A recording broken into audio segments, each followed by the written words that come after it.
o estado de pavor que o Senhor estava, a agonia que ele estava no seu coração era tão grande, que a Bíblia diz que os seus poros, ao invés de sair suor, saía sangue.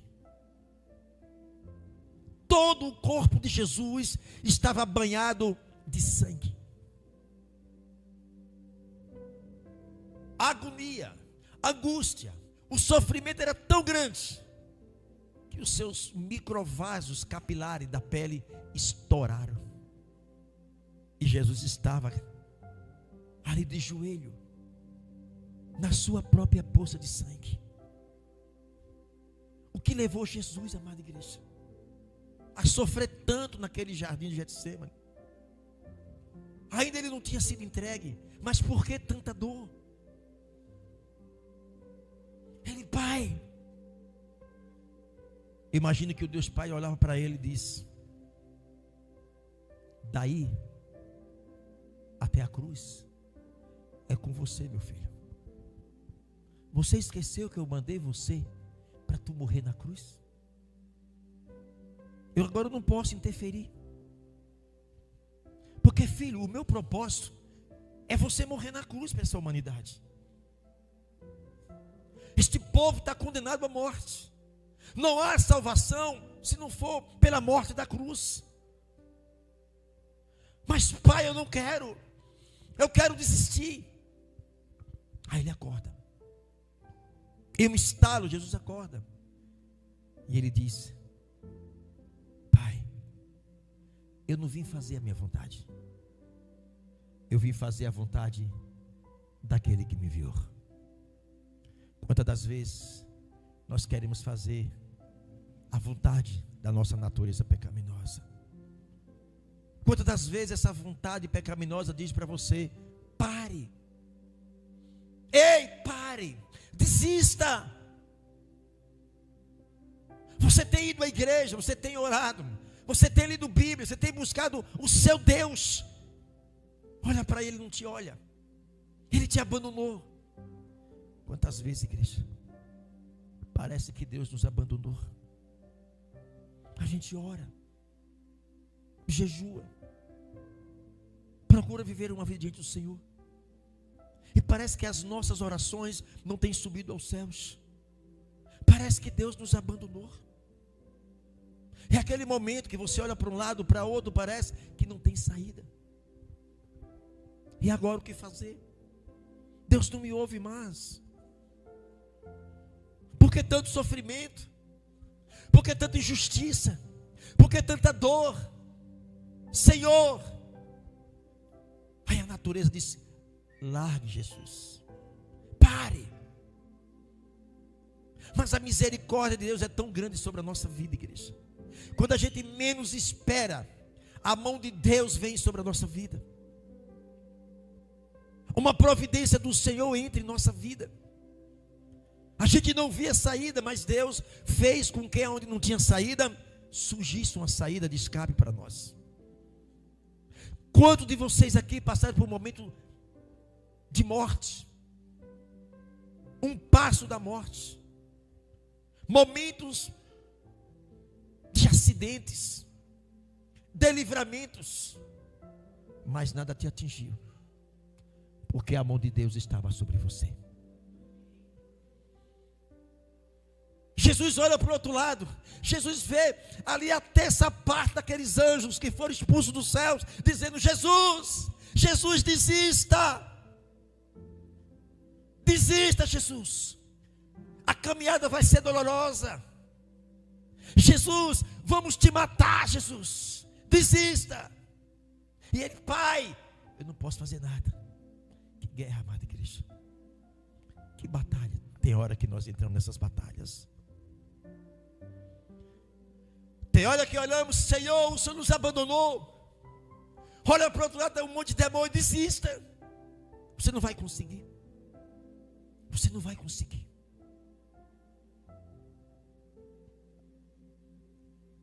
A Bíblia diz que Jesus estava vivendo um momento de tanta dor, amada igreja. Eu já falei isso aqui, eu já preguei algumas vezes essa mensagem. A maior dor que Jesus estava sentindo não era de se entregar aos soldados. Eu fico imaginando que passa pela cabeça de Jesus um filme. Eu vou ser entregue? Vou ser arrastado como criminoso, como estuprador? Pedradas, murros, chutes, vão bater na minha face, vão cuspir na minha face, e eu, como condenado, vou ser arrastado de um lado para outro. Não foi a maior dor que Jesus estava sentindo quando ele pensava assim. Ele sabia que quando saísse dali, quando ele se entregasse, ele seria levado a um sinédrio. O sinédrio é uma espécie de um STF, de um Supremo Tribunal, aonde julgava os crimes contra a religião. E ali ele foi levado, 70 sacerdotes, acusando Jesus de algo que ele não fez. Quanta humilhação Jesus passou por nossa causa.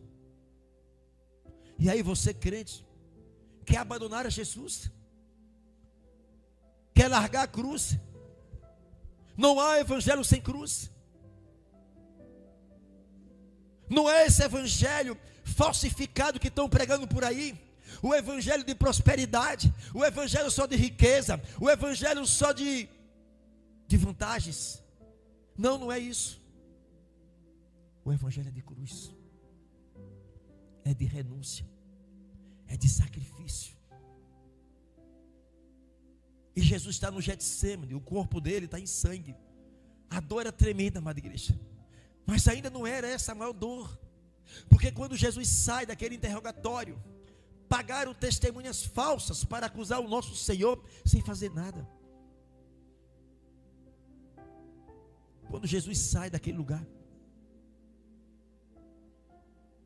ele vai de um tribunal a outro, manda para Pilatos.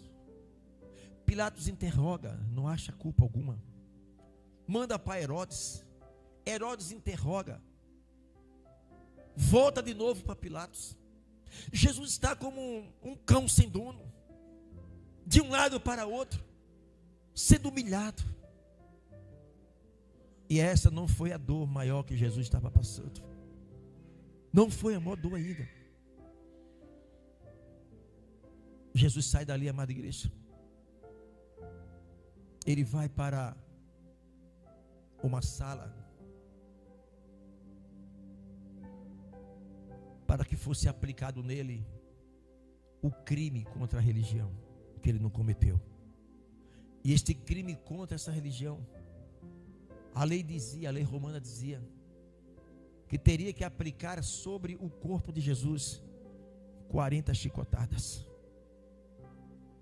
40 chicotadas o condenado teria que tomar sobre as suas costas.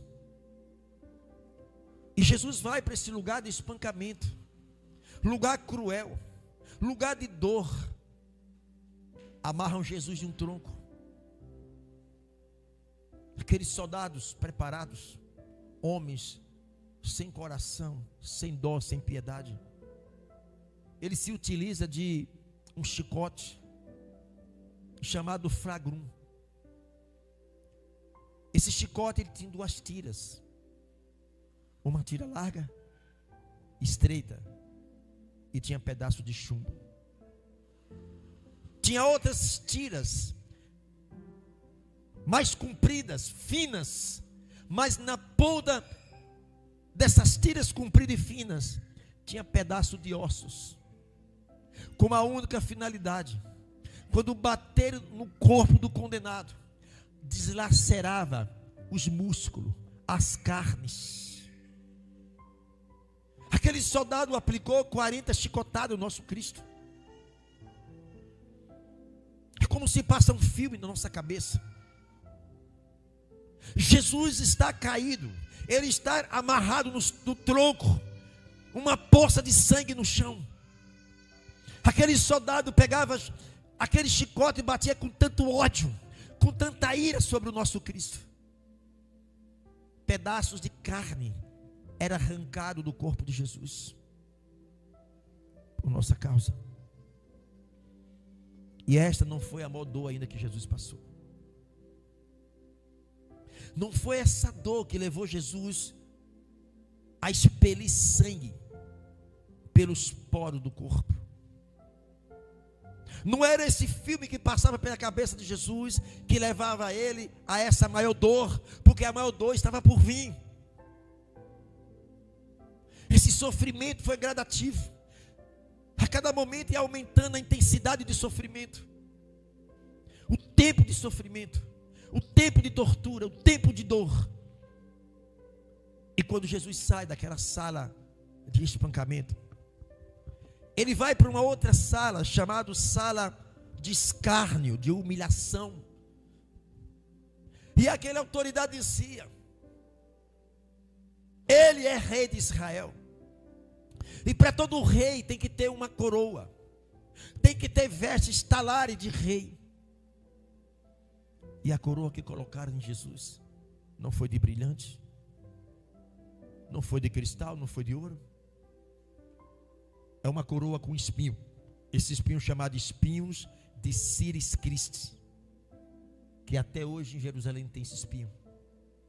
É um espinho pontiagudo que dá de 5 a 7 centímetros. Fizeram e prepararam essa coroa para Jesus. E não colocaram esta coroa com carinho, colocaram com muito ódio. Aqueles espinhos, quando penetrou o couro cabeludo de Jesus, porque a cabeça é onde tem a maior irrigação de sangue. Uma pessoa quando toma um corte na cabeça, observe que sai muito sangue. A irrigação sanguínea é muito violenta. Imagina quando cravaram aquela coroa, espirra sangue em tudo que é lugar. Jesus está ali parecendo um bife humano. Quanto sofrimento, quanta dor por nossa causa. Por isso, igreja, que a mensagem da cruz é a mensagem de salvação. É por isso que a Bíblia diz: aquele que vem após mim, tome a sua cruz, negue a si mesmo, siga-me. O verdadeiro cristão tem que estar com suas mãos sempre ocupada com a cruz. E esta cruz, muitas das vezes, fere os nossos ombros, que é o peso da responsabilidade, é a renúncia, é a vontade que dá, muitas das vezes, de abandonar tudo, de não vir mais à igreja, de não buscar mais Jesus. E agora Jesus está lá com a coroa. E quando Jesus sai da sala de espancamento, ele está seminu, o seu corpo em uma ferida só. Imagine agora colocar aquelas vestes de rei, aquele pano grudando naquela carne, sangrando. E com o tempo, aquele sangue ia esfriando, secando, e aquelas vestes do Senhor já estava grudado na carne, a carne inflamada. Quando Jesus sai daquele lugar de humilhação, de escárnio, agora o condenado tem que carregar a sua própria cruz. E puseram sobre os ombros do Senhor aquela cruz, com aquela madeira áspera. Ali não tinha lixa, não invernizaram aquela cruz.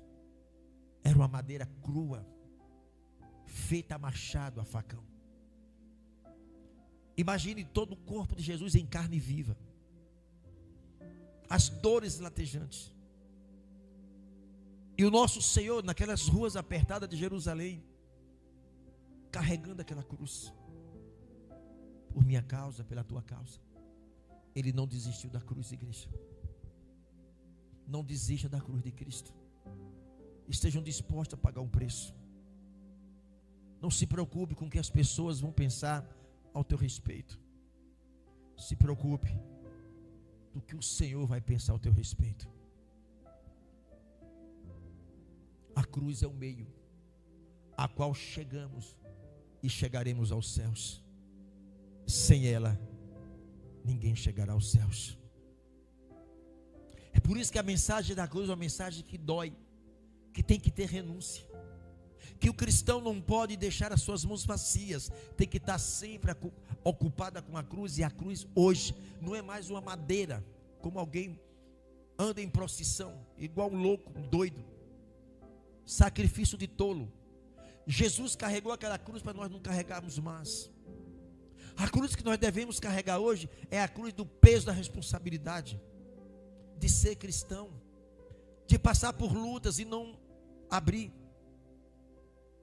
por provações, por humilhações, por desemprego, às vezes enfermidade, e não abandonar a cruz do Senhor.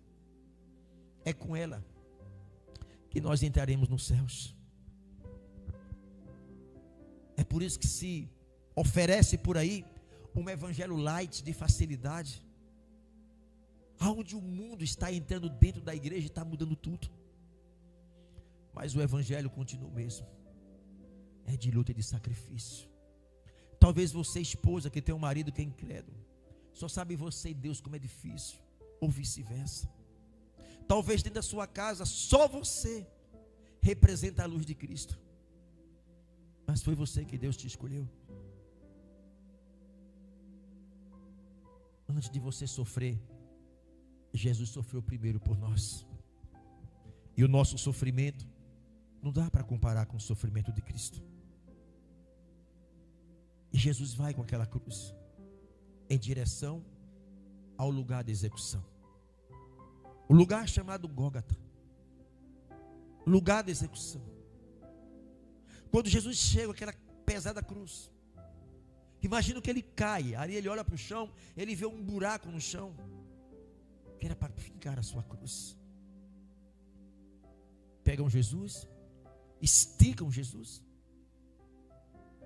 e pegam um cravo, e crava as suas mãos, os seus pulsos. A história conta que não foi no centro da palma da mão, porque com o peso do corpo de Jesus, rasgava, ele caía. Foi aqui, exatamente aqui, onde há um nervo meridional. Há um nervo aqui, amada igreja, quando toca, basta que você pegue na sua própria mão e faz isso. Abra a mão. Faz isso. Você mesmo aperta. Não aperta muito que vai doer. Ó, faz isso. Não tem força. É uma dor latejante. Observe. Apertou. Você pode paralisar um ser humano nessa parte aí. Há um nervo meridional, amada igreja. E esses nervos do Senhor foi rompido pelos cravos. Imagina esticando o corpo de Jesus e cravando. Jesus está esticado. Os seus pés esticados e cravados, as suas mãos esticadas e cravadas. E agora começa o processo de levantar a cruz. Jesus estava sendo hasteado. Imagine o pé da cruz, quando encontra o buraco, o que acontece com o peso da cruz e o peso de Jesus sobre a cruz. Imagine esse balanço no corpo de Jesus. Dores latejantes. Jesus está nessa posição. Ele não podia encostar a cabeça na cruz, porque tinha coroa. Quando ele batia, aqueles espinhos entravam no couro cabeludo. E ele ficava nessa posição. Estudos apontam que faltava oxigênio no cérebro do Senhor. E esta falta de oxigênio levou Jesus a ter vários desmaios. Mas Jesus não podia desmaiar. Ele tinha algo a falar. E a posição que Jesus estava, nenhum ser humano não precisa estar cravado numa cruz. Basta que você estique as mãos, vê se você consegue ficar 1 hora ou 2 horas. Daqui a pouco o braço está pesando 1 tonelada. Esses músculos, ele começa a enrijecer. Aqueles músculos deu cãibra. E os músculos das costas do Senhor, com as cãibras devido à posição, comprimia o pulmão de Jesus. Agora Jesus tem uma sensação que está morrendo afogado. Não tem ar para respirar. Aquele ar que Jesus aspira passava pela garganta como fogo, queimando igual fogo. O sofrimento de Jesus na cruz por nossa causa. Mas Jesus precisava falar algo. Mas para ele falar, amada igreja, ele precisaria de alguns movimentos. A cabeça pesa uma tonelada, faltando oxigênio, sensação de desmaio. Ele precisaria levantar e puxar, esticar o corpo. Que dor latejante. Que dor latejante. O livro de Salmo, capítulo 22, fala a maneira como Jesus estava na cruz. Salmo 22 diz que dava para contar todos os ossos do Senhor Jesus. A sua língua se derretia na boca como cera. Jesus está ali, irreconhecível. Um bife humano, todo preto de sangue. Eu imagino as moscas voando por cima de Jesus, naquele sangue. E Jesus querendo tirar aquelas moscas. Que tanta agonia. Mas ele precisava falar algo. Todas essas etapas de sofrimento ainda não é a pior dor que Jesus está sentindo. A pior dor está por vir. Esta dor começou no jardim do Getsêmani, ao ponto dos poros estourar em sangue. Foi arrastado para o sinédrio com humilhação, acusado, condenado, levado para uma sala de espancamento, não foi a pior dor. Levado a uma sala de escárnio e humilhação, onde recebeu uma coroa de espinho, não foi a pior dor. Colocaram sobre ele, os ombros dele, aquela pesada cruz. Continuou apanhando. E ainda não foi a pior dor. E depois que ele chega ali no lugar da execução, onde ele cai por cima da própria cruz, e que esticam ele, e que crava os braços, os pés dele, e ainda não foi a pior dor. A pior dor está por vir. Imagina o Senhor, ele está lá na cruz, ele tinha que falar, ele queria falar alguma coisa para o Pai.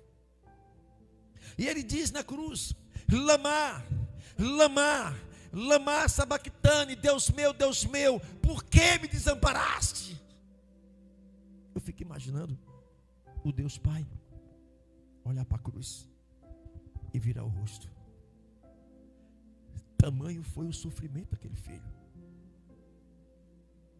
Tamanho foi o sofrimento do pai ver o seu filho como um bife humano, seus olhos e órbita estufado, irreconhecível, todo inchado. Imagine o sangue do Senhor correndo pela cruz e tocando ao chão, e aquele sangue correndo pelo chão. Pai, por que me desamparaste? O pai olha e diz: foi para isso que eu te mandei. Eu vou te matar na cruz, para eu não matar essa humanidade.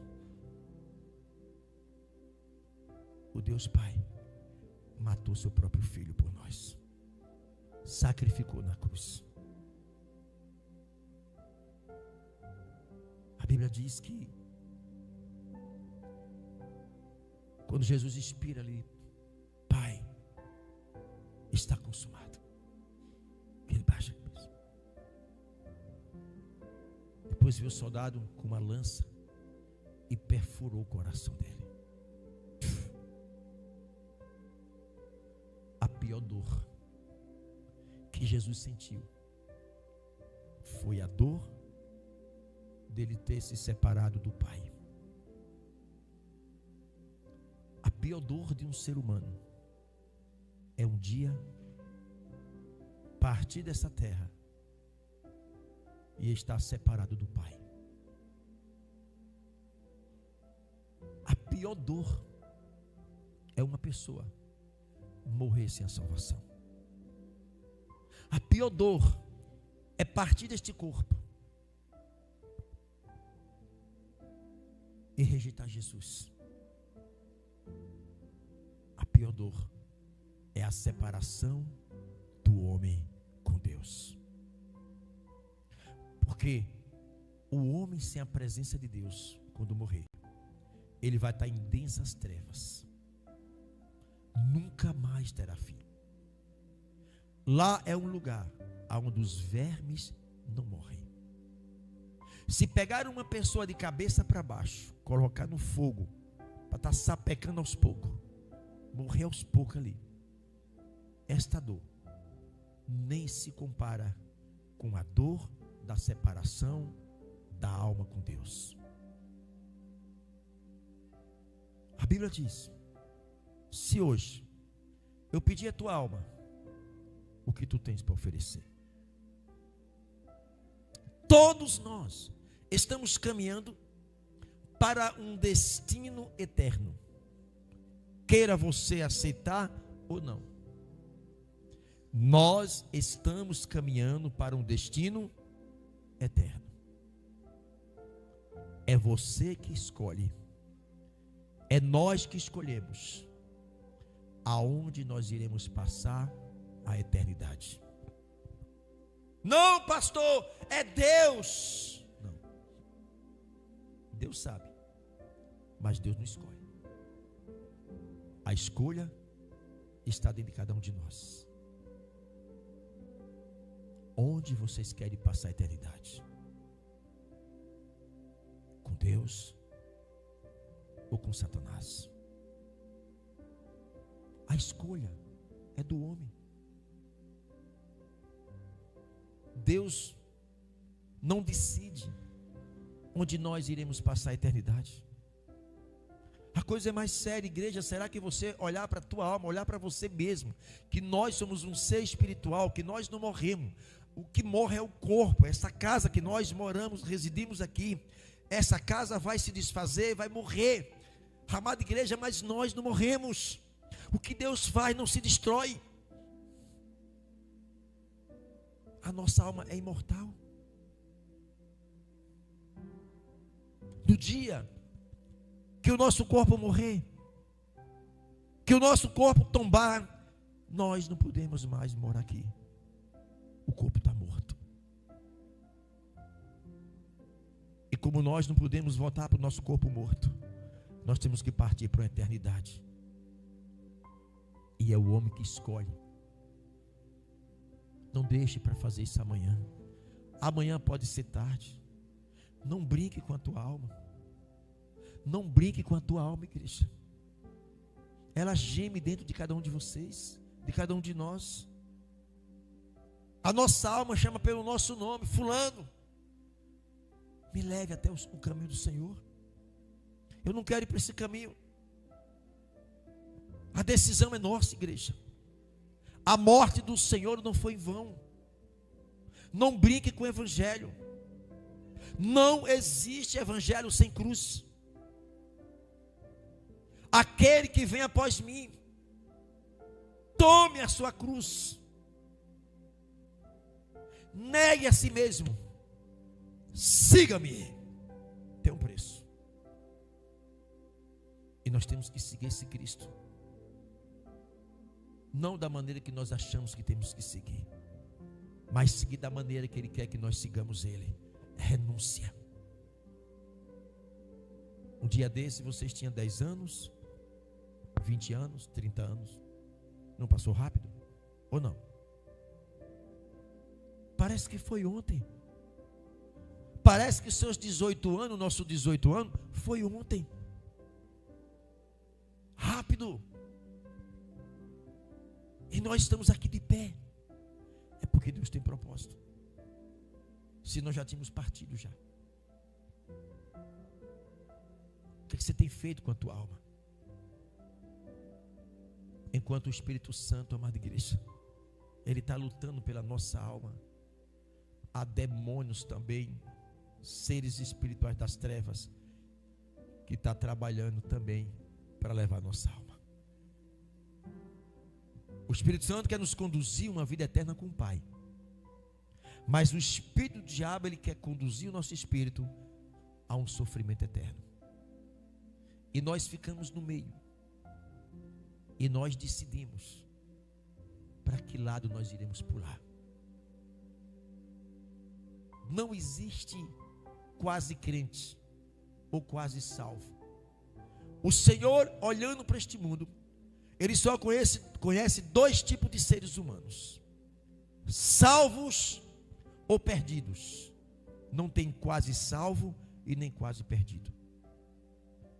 Servir a Deus não é estar em cima de um muro, é ter um posicionamento. Eu escolhi e tenho uma posição, e minha posição que eu tomei é meu Cristo Jesus.